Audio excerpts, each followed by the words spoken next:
Hello guys, welcome back to the channel, and today we have another educational video for you, and we'll be discussing about intraday trading and why most traders fail in intraday trading.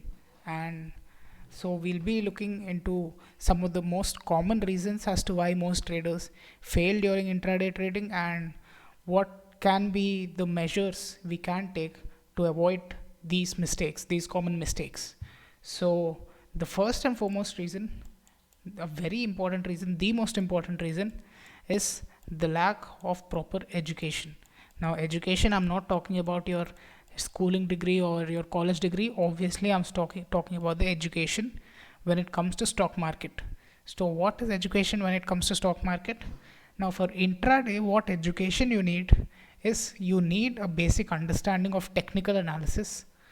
As you all know, technical analysis is very important when it comes to intraday trading. Now, technical analysis doesn't necessarily have to be price action patterns or price action, let's say, candlesticks. It could be even, if you're trading in options, it could even be open interest analysis, or you are looking. So, what I'm trying to say is fundamental analysis alone is not enough. So, fundamental analysis alone, as in, you cannot trade intraday just based on the news you're getting. You just can't read the newspaper and try to take trades in the stock market, or you just can't take you see how money control articles are and economic times articles are, and just can't jump into the markets by reading those. So what happens generally intraday trading, in the beginning, what the main mistake that beginners make is, suppose there is an announcement. So I'm just taking an example.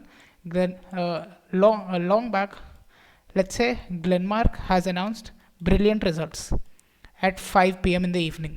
So what most people do is, or let's say Glenmark has come out with a new coronavirus vaccine with, let's say, 100% efficacy, and let's say there are no side effects whatsoever. So obviously this is very good news in the on Glenmark's part, and the stock has fundamentally strengthened a lot. So this news has obviously will lead to an increase in the price.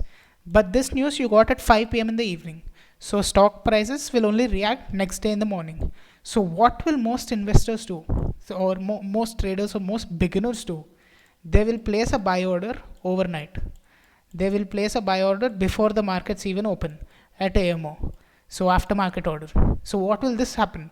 So the next day, stock price open, let's say 25 to 30% gap up opening. So do you think it is still a valid reason? You still have a valid reason to buy at that price when the price is opening at a huge gap up. So this is why you cannot take trades based on news which has been covered in before the session has begun, right? So because all this will be factored in the opening price itself. So if you wanted to buy at a lower price, your profits are all gone in the gap up opening itself. So you cannot jump on trades based on just news and fundamentals. You need a basic understanding of technical analysis also to succeed in intraday trading. Simple. Now another very important reason, the second important reason, is the discipline when it comes to intraday trading. So what I mean by discipline, so discipline is generally maintaining. So the first main rule of discipline is maintaining a strict stop loss.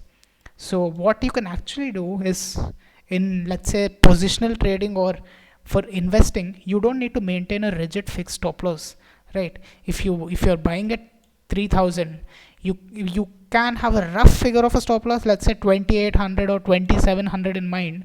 But even if it comes there and you think that the company has the ability to turn around and it is fundamentally still as strong, you still have the option of averaging out at lower prices, right? So even though the stock has fallen down, stock could spend some time here and then it could shoot up. So because of you averaging your prices here, you'll still end up good either way. But this is not a good approach for intraday trading. Why can you not average out in an intraday trading? See, this turnaround often takes a lot of time. It may take months, it may take years.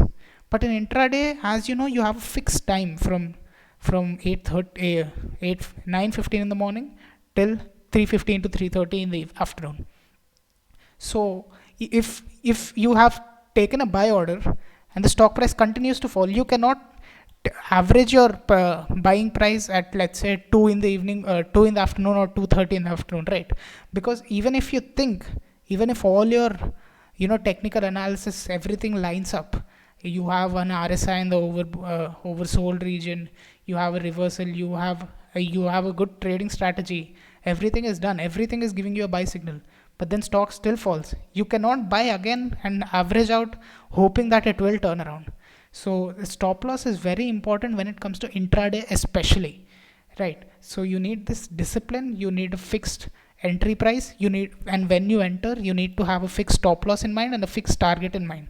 You don't even want to, after it has hit your target, you don't even want to see if it goes higher, see if you can maintain a trailing stop loss of sorts, because intraday, even if you're maintaining trailing stop loss, your risk to reward again decreases because of that trailing stop loss. If this turns around and comes down, maybe you get like 1:1 risk to reward only. So because your maintaining a good accuracy in intraday trading is really difficult, you don't want to risk decreasing your risk to reward in any trade whatsoever, especially if it's a successful trade, right?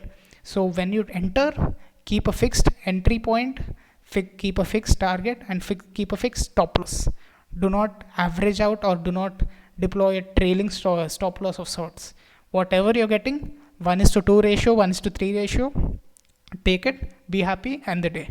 Do not continue risking your capital. So this was the second point of why intraday traders fail. Now the third factor, market market sentiments. So what is market sentiment? So on that particular day, is Nifty bullish or bearish?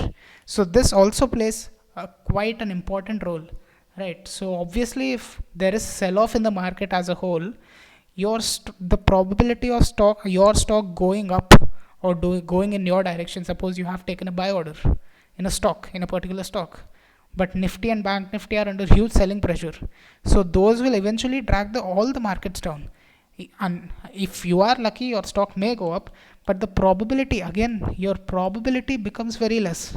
So during intraday trading, you need to keep how the market as a whole is moving, how Nifty is moving, is Nifty being bullish or Nifty bearish. You need to take a lot of factors into consideration before going long or short in a market. If you're trading intraday on small cap stocks or something, maybe those won't be as exposed to risk when it comes to market sentiments as Reliance or a HDFC Bank, obviously.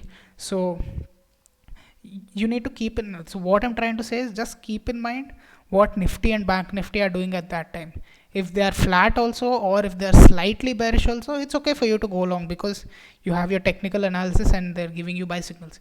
But in case there is a big sell-off in the overall markets, you do not want to go long just because the stock has just hit its support and it's bound to bounce back from there, right? So you do not want to take trades against the trend and the overall market sentiments. And the fourth reason, a very, very important reason, is the margins. So the main reason why mainly people trade intraday is for the margins, right? Of course. So people want to come in with small capitals and leave with huge profits. That is how humans work, right? So obviously you are trying to make as big a profit as possible. But when you're taking a trade, you also need to have a loss in mind. Not just the profit, you also need to have in mind the possibility that your trade can go against you, that the stock can move against you. And suppose you do not have this in mind, you're just thinking about your profits, and you abuse the margins and go all in on a stock.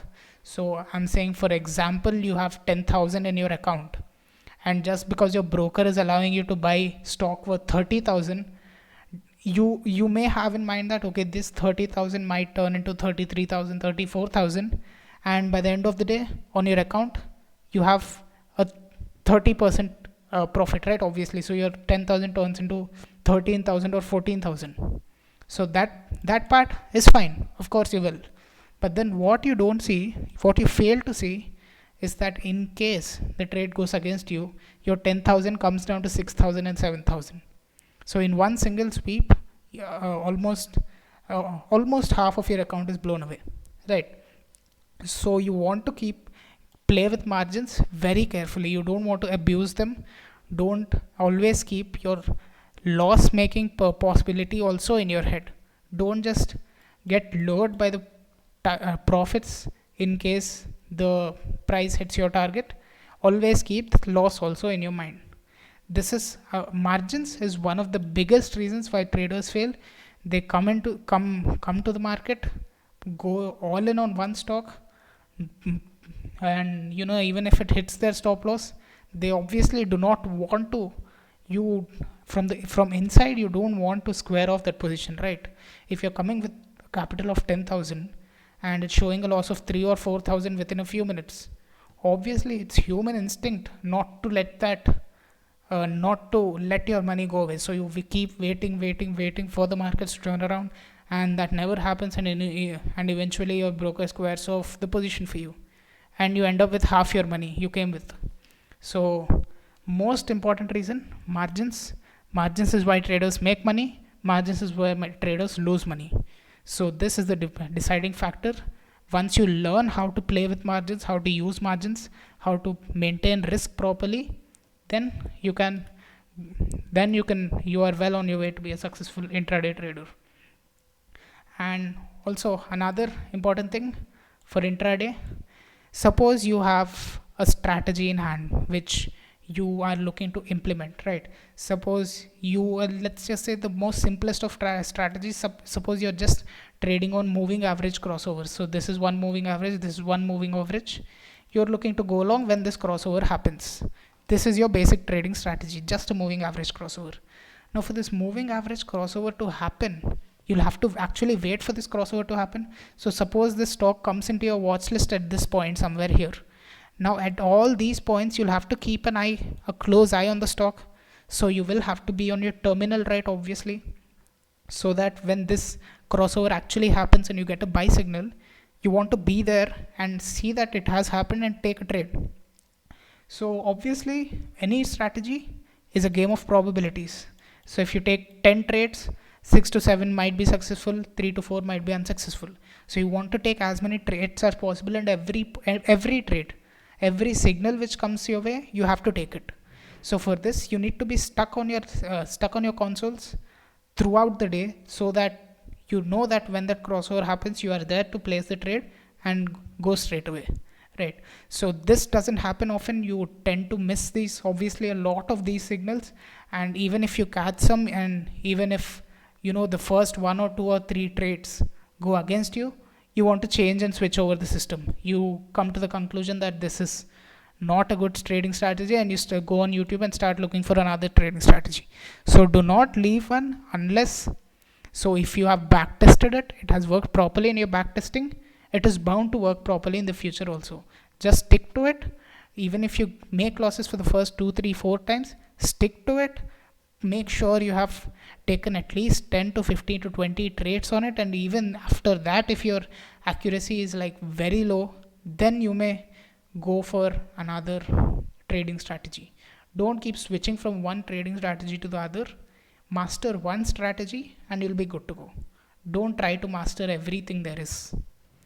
So these were some of the points I wanted to discuss with you guys, so that you could keep in mind, and hope you guys do well in the future and keep these points in mind. Please like, share and subscribe if you like the video and you think this helped you and you learned something new. Thank you.